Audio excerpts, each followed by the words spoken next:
Industry అంటేనే అమ్మాయిలు అనగానే క్యారెక్టర్ అసాసినేషన్ చేస్తుంటారు కదా మ్యామ్ ఎవరైనా. సో వాళ్ళ గురించి ఏమంటారు? మా అమ్మ ఏదో ఒక న్యూ ఇయర్ కి చిన్నపిల్లలు కదా, మా అమ్మాయి చాలా ఇంట్రెస్ట్ ఉండేది డాన్స్ చేయాలి, పార్టిసిపేట్ చేయాలని. నేను కూడా రామ్మ నేర్చుకున్నాను. ఇలా తీసుకెళ్ళి నేమ్స్ రాయించాలి కదా, ప్రొసీజర్ ఎలాగా అలాగే వెళ్ళి నేమ్ రాయించేదాన్ని కమ్యూనిటీలో. పక్కన ఉన్న లేడీస్, మీకెందుకండి డాన్స్ నేర్పరచాలి ఏంటి, మీకు అలవాటే కదా అనేవాడు. నేను కొన్ని విషయాలు అస్సలు టాలరేట్ చేయను. నేను చాలా soft, I respect every one. నాకు చాలా గౌరవం, మాటలతో ఎవరిని బాధ పెట్టును. కావాలంటే నేను అన్నీ తెలిస్తే మనల్ని ఎందుకు అంటారు కదా, తెలియక అంటున్నారులేని వదిలేస్తాను.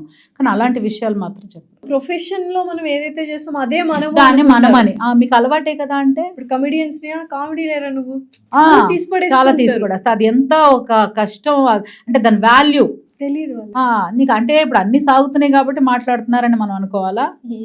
కాదు కదా. ఆ చిన్న చూపు ఉందంటారు సినిమా వాళ్ళ, సీరియల్ వాళ్ళ. తప్పకుండా ఉంది.